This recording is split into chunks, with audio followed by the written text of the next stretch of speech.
So to me the most wonderful thing is not to be able to read the Bible. I've read the Bible for so many years. और मेरे लिए सबसे महत्वपूर्ण बात ये नहीं है कि मैं बाइबल पढ़ पाता हूँ, मैंने कई वर्षों से बाइबल को पढ़ा है। But every day my longing is that Jesus himself will speak to me. पर प्रतिदिन मेरी लालसा, मेरी चाहत ये है कि खुद यीशु मसीह मुझसे बात करे। I want to have a relationship with Christ like, it's like a newly married wife. मैं मसीह के साथ एक ऐसा संबंध चाहता हूँ, ये बिल्कुल वैसा है जैसे एक नई विवाहित, अभी अभी जिसका विवाह हुआ है, ऐसी कोई पत्नी हो। If she really loves her husband, every morning she wants to talk to her husband. अगर वो वाकई अपने पति से प्रेम करती है तो प्रति सुबह, हर सुबह वो अपने पति से बात करना चाहती है। And even though I've known Jesus for 64 years nearly, और यद्यपि मैंने यीशु मसीह को लगभग 64 वर्षों से मैं उसे जानता हूँ, फिर भी I'm like a newly married bride of मैं बिल्कुल एक नए विवाहित दुल्हन के समान हूँ, Christ. मसीह के दुल्हन के I want समान। to hear him every day, मैं प्रतिदिन उसे सुनना चाहता हूँ, more than anybody else. किसी भी और व्यक्ति से ज़्यादा। I say, Lord, I want you to speak to me. मैं कहता हूँ, प्रभु मैं चाहता हूँ कि तू मुझसे बात करे, Because Jesus said, man shall not live by bread alone, क्योंकि यीशु ने कहा मनुष्य केवल रोटी ही से नहीं जिएगा, but by every word that proceeds from the mouth of God. पर हर एक वचन के द्वारा जो परमेश्वर के मुख से निकलता है। Do you know that verse? क्या आप उस वचन को- No, please look at it. It's the first word that Jesus spoke in his ministry. क्या आप इस वचन को जानते हो? अगर आप नहीं जानते तो आप मेरे साथ निकालिए ये, क्योंकि ये पहले शब्द थे जो यीशु ने अपने सेवकाई के आरंभ में कहे। The very first words बिल्कुल पहले शब्द जो यीशु ने कहे, Jesus spoke, Matthew 4 मत्ती उसका 4 अध्याय, and verse 4. The very first words मत्ती 4 अध्याय 4 वचन, ये बिल्कुल उसके पहले शब्द थे that Jesus spoke in his ministry was, जो यीशु ने अपने सेवकाई में कहे। वो ये थे, man shall not live by bread alone. मनुष्य केवल रोटी ही से नहीं जीवित रहेगा। That means by food इसका मतलब वो भोजन के द्वारा जीवित नहीं or रहेगा by all his earthly needs. या उसकी सारी पृथ्वी की जरूरतों को पूरा करके वो जीवित नहीं रहेगा। If man is to live spiritually, अगर मनुष्य को जीना है, आत्मिक तौर पर जीवित रहना है, तो he has to hear every word that God speaks. उसे प्रत्येक शब्द को सुनना है जिसको परमेश्वर बोलता है। You must have a longing in your heart, my brother, sister, आपके हृदय के अंदर एक लालसा होनी चाहिए, मेरे भाई मेरे बहन, to hear everything that God speaks. कि आप हर वो चीज़ सुनो जो परमेश्वर आपसे कहता है, परमेश्वर बोलता है। And if you read the word of God, your aim must not be just to know the Bible. और अगर आप परमेश्वर के वचन को भी पढ़ते हो, आपका लक्ष्य ये नहीं होना चाहिए कि आप केवल बाइबल को बेहतर जानना चाहते हो, God must speak to me. पर परमेश्वर ने मुझसे बात करनी चाहिए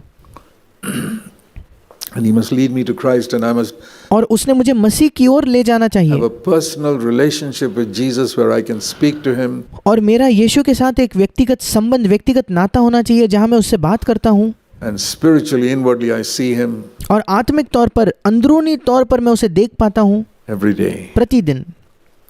Now turn to Hebrews and chapter 6. अब मेरे साथ निकालिए इब्रानियों की पत्री उसका 6 अध्याय।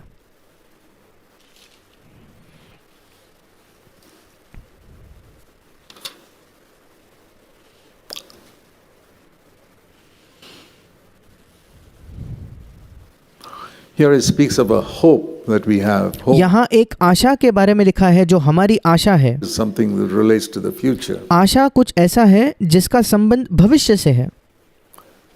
Faith is something that relates to the present, but hope विश्वास ऐसा कुछ है जिसका संबंध हमारे वर्तमान, हमारे आज से है, is something that relates to the future. पर आशा हमारे भविष्य के विषय में होती है।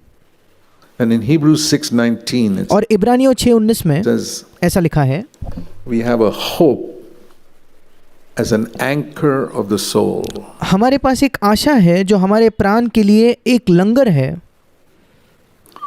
A hope sure and certain एक ऐसी आशा जो स्थिर और दृढ़ है that enters within the veil और पर्दे के भीतर तक पहुंचती है। इंग्लिश में लिखा है पर्दे के भीतर वो प्रवेश करती है।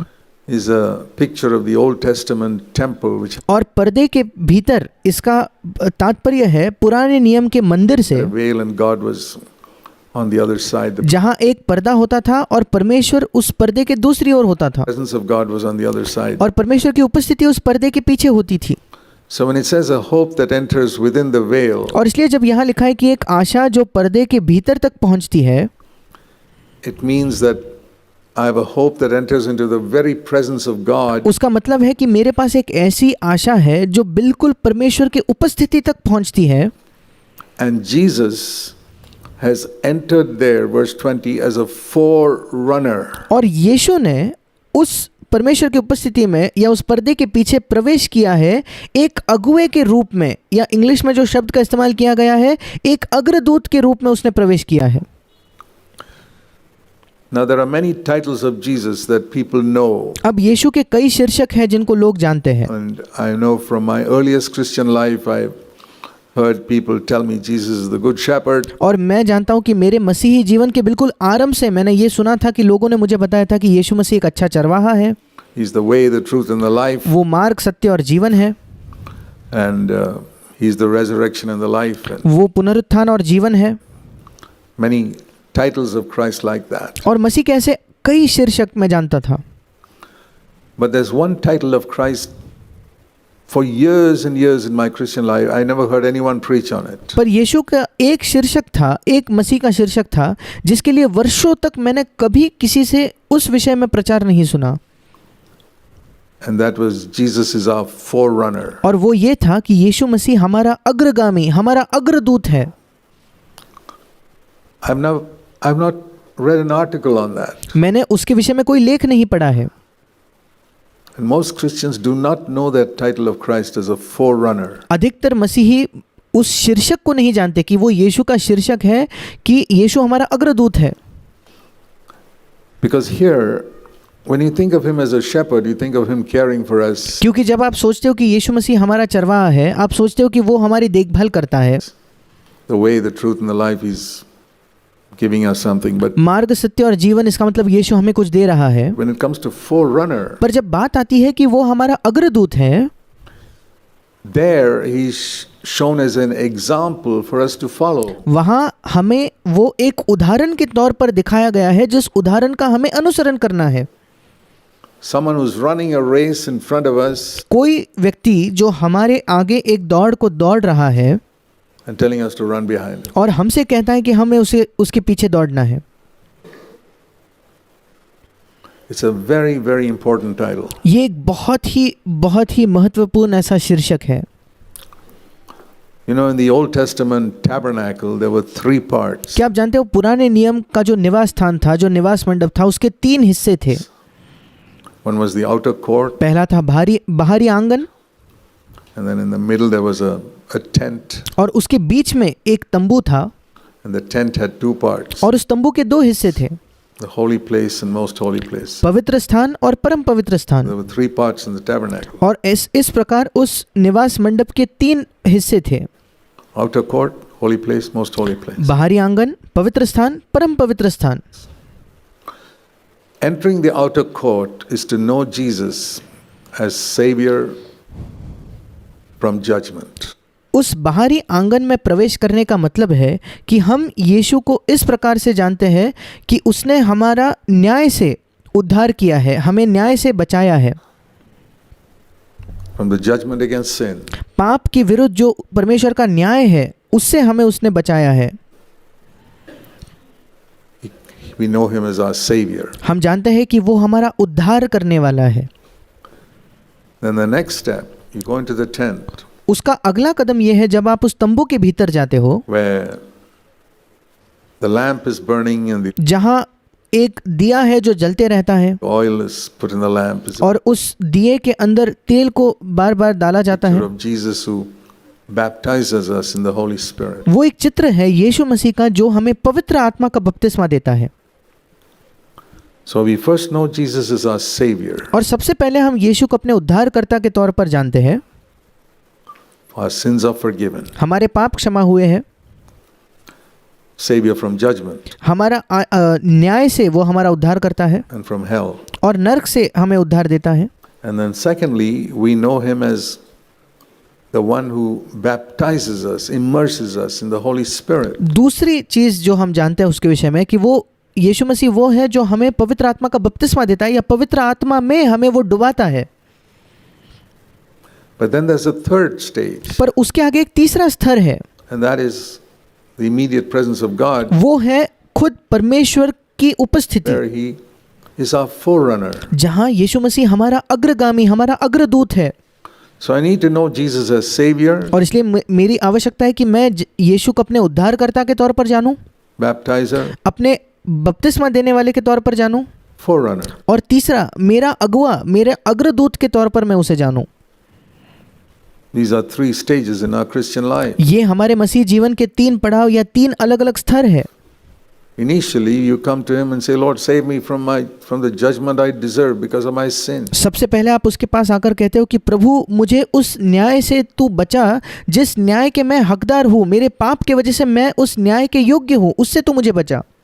And He cleanses me in His blood, and I'm और वो उसके लहू से मुझे शुद्ध करता है, forgiven and cleansed. और मेरे पाप क्षमा होते हैं और मैं शुद्ध होता हूँ, I become a child of God. मैं परमेश्वर की संतान बन जाता हूँ। And then I must not stop there. Some people stop there because पर मुझे वहाँ रुकना नहीं है। कुछ लोग वहीं रुक जाते हैं their whole life is self-centered. क्योंकि उनका पूरा जीवन जो है वो खुद के इर्द गिर्द केंद्रित है, वो स्वयं केंद्रित उनका एक जीवन है। I want to escape hell. मैं नरक से बचना चाहता हूँ। Now, if your only aim in life is to escape hell, you अब अगर आपके जीवन में इकलौता लक्ष्य ये है कि आप नरक से बचना चाहते हो तो have a very dissatisfied Christian life. आपके पास बहुत ही ज़्यादा असंतुष्ट ऐसा आपका मसीही जीवन होगा। You'll never grow आप कभी उन्नति नहीं करोगे because you're only interested in escaping hell. क्योंकि आपकी इकलौती मंशा ये है, आपकी इकलौती दिलचस्पी इस बात में है कि आप नरक से बचना चाहते हो। And you think you've escaped hell because you've accepted Christ in your life. But और आपको लगता है कि क्योंकि आपने अपने जीवन में मसीह को स्वीकार किया इसलिए आप नरक से बच गए हो। no, the thing is, in any stage in our Christian life, we can backslide. पर क्या आप जानते हो, बात यह है हमारे मसीह जीवन के किसी भी समय पर हम पीछे फिसल सकते हैं। You can come to know as Savior and then lose your salvation completely. ये संभव है कि आप यीशु मसीह को अपने उद्धारकर्ता के तौर पर जान लो और उसके बाद पूरे तौर पर अपने उद्धार को आप खो देते हो।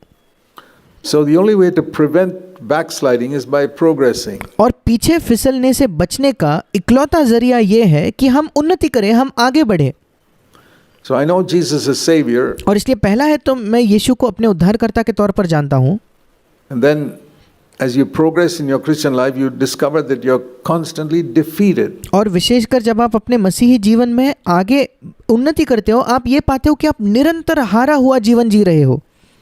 And you're confessing and repenting and confessing and repenting, and आप अपने पाप को कबूल करते हो, मन फिराते हो, आप फिर एक बार पाप को कबूल करते हो, मन फिराते हो, never seem to get out of that cycle और कभी भी उस चक्र से आप छुटकारा ही नहीं पाते। of confessing sin and repenting, and that's when some people say, I want to know more. जहाँ आप अपने पाप की कबूली करते हो, मन फिराते हो, फिर वही पाप करते हो, और इस चक्र में होते हुए कभी कुछ लोग आकर कहते हैं कि प्रभु मैं इससे भी ज़्यादा चाहता हूँ।